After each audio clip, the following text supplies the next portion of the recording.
مور خو بچی ته خپلې پی ورکوي مور خو بچی ته خپلې پی ورکوي ما د غربت نه د مور اوښ کې څکلې سلامونه او نیکې هیلې احترامات مې ومنئ ملګرو ستاسو ورور ستاسو ادبي ملګری صالح نادان یم او یو ځل بیا تاسو سره په عیني خپرونه کې حاضر یم په دې هیله یم په دې تمه یم چې روغ جوړ به او د صحت په جامه به او د ژوند نه بلها خوندونه اخلي ملګرو د نور کله په شان نن هم را سره په خپرونه کې یو میلمه ناستې کوي میلمه څوک دی میلمه یو ښه شاعر دی یو تان شاعر دی او یو زلمی شاعر دی وخت مو نه اخلم راځئ چې میلمه ته په خپل پروګرام کې هرکلی او ستړي مشي ووایو ډېر محترم او ډېر ګران نسیم سحر صاحب تاسو ته په خپل پروګرام کې هرکلی او ستړي مشي وایم وعلیکم سلام ډېره مننه کوم نادان صاحب چې ما ته مو د عیني په خپرونه کې موقع راکړه او زه مو د دې قابل وګڼلم نسیم سحر صاحب ستاسو نه هم مننه کوم ډېر ملګري ډېر مینوال به م پېژني خو داسې مینوال او داسې کتونکي شته دی چې په ډومبي ځل به م په دغه سکرین باندې ګوري که هغوی ته مو خپله لنډه شان پېژنګلو وکړه نو ډېره به ښي په ادبي نړۍ کې مې خلک د نسیم سحر په نوم باندې پېژني د لوی کور افغانستان یم او د پیدایش مې د پاکستان په ښکلي سیمه بونیر کې شوی دی ډېره ښه ده نسیم سحر صاحب ادبي پوښتنې به هم درنه کومه خو د ټولو نه وړاندې زموږ دغه کتونکو سره خپل خوندور کلام شریک که ولې نو بس غزل مطلب ده چې ما دا خپل ژوند لکه د ماتې هندارې ولیده ما دا خپل ژوند لکه د ماتې هندارې ولیده ما خو یو زړه جوړ د کاڼي د شیشې ولیده او خدایا تا هم دغسې خلک مسلمان پیدا کړه خدایا تا هم دغسې خلک مسلمان پیدا کړه ښایست کافر لري که تا هم د ښاري ولیده او خدایا تا هم دغسې خلک مسلمان پیدا کړه ښایست کافر لري که تا هم د ښاري ولیده او زما د لاس درته همدغه نښه پاتې وه چې زما د لاس درته همدغه نښه پاتې وه چې تا رانه پټ ساته ګودر کې مې ټوټې ولیده او زما او د ورځې چوپ وي خو همداسې غرې ونیولی ښکاري د ورځې چوپ وي خو همداسې غرې ونیولی ښکاري تا پسې جاړې راشه تا که هم د شپې ولیده او هغې په ټول کلي کې داسې اعلانونه کړي هغې په ټول کلي کې داسې اعلانونه کړي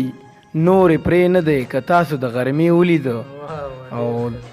او زما د ژوند قصه به چا هغې ته کړې وي چې زما د ژوند قصه به چا هغې ته کړې وي چې سحر یې په ځان شیندي که د نږدې ولیده زما د ژوند قصه به چا هغې ته کړې وي چې سحر یې په ځان شیندي که د نږدې ولیده ډېر ښه ډېر ښکلی کلام مو راسره شریک نسیم سحر صاحب دا راته ووایي چې د شاعرۍ آغاز مو د کله نه کړی دی د شاعرۍ آغاز خو ما د سکول د وختو نه کړی دی چې کله زه په سکول کې اننسر وم نو 5م کلاس کې وم نو ما به د نورو شاعرانو کلامونه ویلي نو ډېر زیات به ما لکه دا ځان سره فکر کو چې زه به هم داسې وخت راشي چې خپله به یو غزل یو شعر خپله ولیکم خو کوشش مې د ډېر مخکې نه کوم خو لیکل د یو کال نه کېږي چې زه خپله لیکل کوم او غزل لیکلی شم ډېره ښه ده دا هم راته ووایي چې د شعر لیکلو سره سره کله مو د نثر لیکلو هڅه کړې ده زه خو خپله د عمر مې تاسو ته معلوم دی چې د لږ دی او بیا د غزل نه مخکې ما په بل شي کار نه دی کړی په نظم باندې مې یو 2-3 نظمونه لیکلي دي او غزل نه هغه نثر مې نه دی لیکلی ډېره ښه ده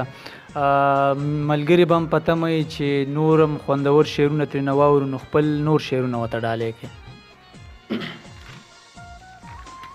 یو غزل دی دام چې زه د دې دور یو لوهارې مسه نه جوړوم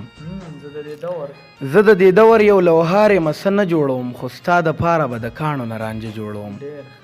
او په ما مې خپله پښتونخوا د ځانه هم ګرانه ده په ما مې خپله پښتونخوا د ځانه هم ګرانه ده که راغی وخت ورته به وینو نه اوبه جوړوم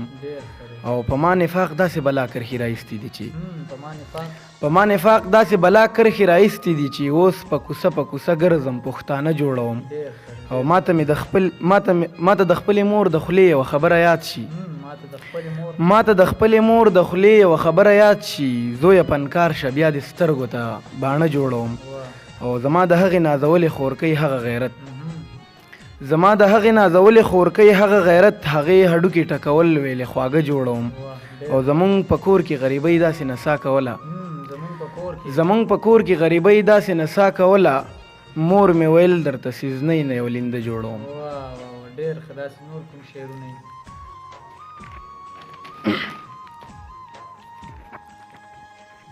بل شعر دی چې غزل مطلب ده چې روانه د پلو کې ګورګوري د ښکاریږي، روانه د پلو کې ګورګوري د ښکاریږي، او په هغه پورې غره کې څو نخترې دي ښکاریږي. او ما نن د 1000 ټپه په ټول کلي کې وکړه،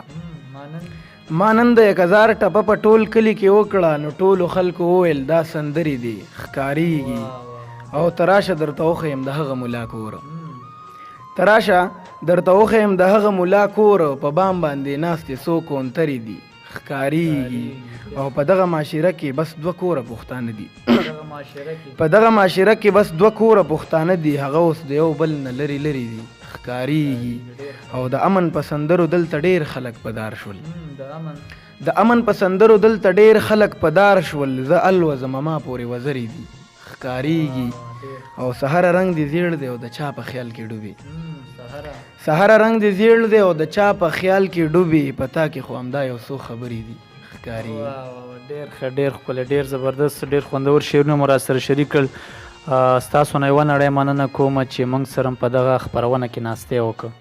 مننه صالح نادان ورو، تاسو نه ډېره مننه کوم چې موږ ته دومره وخت راکړ. مننه، خوشحاله اوسئ ملګرو. دغه راسره په ننني خپرونه کې ډېر محترم او ډېر ګران نسیم سحر صاحب چې تاسو ترېنه ډېر خوندور شعرونه واورېدل. تر را روانې خپرونې پورې ما صالح نادان له ورکړې اجازت د لوی الله په امان.